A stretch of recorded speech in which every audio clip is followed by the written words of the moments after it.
Now we hear you. Yes. Could you start from the beginning, please? Madam President, I would like to thank the Special Envoy of the Secretary General, Mr. Griffiths. We would like to thank the Undersecretary General, Mark Lowcock, and also the Executive Director of WFP, Mr. David Beasley. We thank them for a comprehensive overview of the situation in Yemen.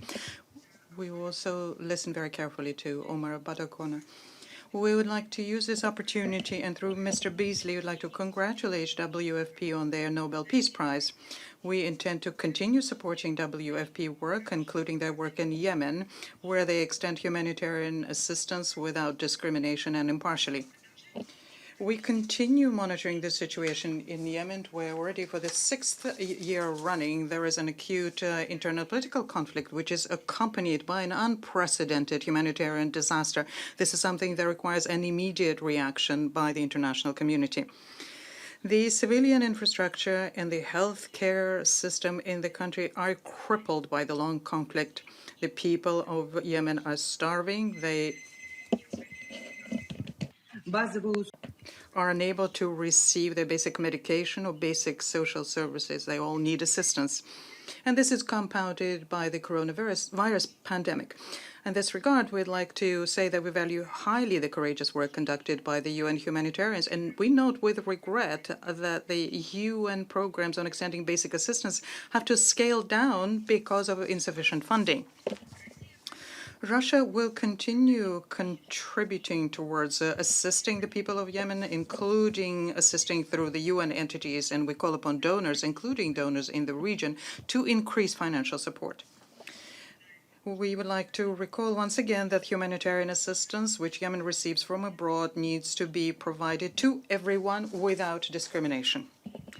From what we heard today, it became obvious that improving the humanitarian situation in Yemen is only possible provided it goes hand in hand with the political and diplomatic efforts at settling the conflict. But we have to acknowledge that what we're continuing to witness is a stalled political settlement process and the escalation of military activity in various parts of the country.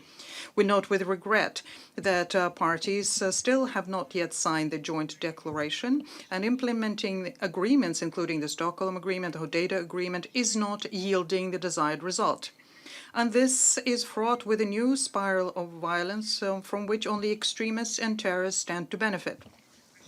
We expect that there will be progress in implementing the Riyadh Agreement, and this will help launch an internal Yemen national dialogue. We're convinced that it's still possible to arrive at an agreement, in particular on such issues as confidence-building measures, nationwide ceasefire, and relaunching Yemen negotiations. It's still there.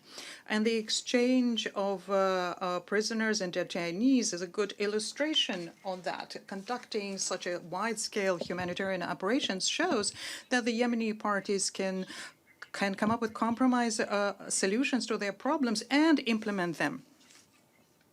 Amongst the issues on which progress is possible is the Safar tanker situation, and we call upon the relevant parties, including the United Nations Office for Project Services, to take due account of everyone's interest and to act constructively so as to come up with solutions which are acceptable to one and all. We have stated on many occasions that our position remains the same. It is consistent.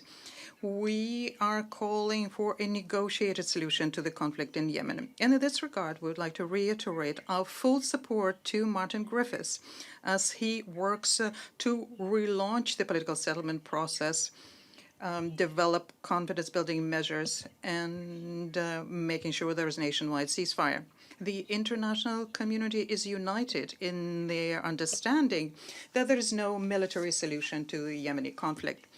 We call upon all parties to actively become involved in the mediation efforts by Mr. Griffiths. We will continue helping UN mediations in Yemen, including through the contacts with all political forces in the country and interested parties. We would like to recall here the Security Council Resolution 598, which instructs the Secretary General to together with regional states, developed the security architecture in the region. We'd like to draw your attention yet once again to the Russian concept of collective security in the Persian Gulf area. It is aimed at unblocking the conflict situations and developing confidence measures. We organized in October a Security Council meeting relevant to that, and it showed that there is still a need and demand in the international community to de-escalate there. I thank you. Russian Federation for the contribution, and I now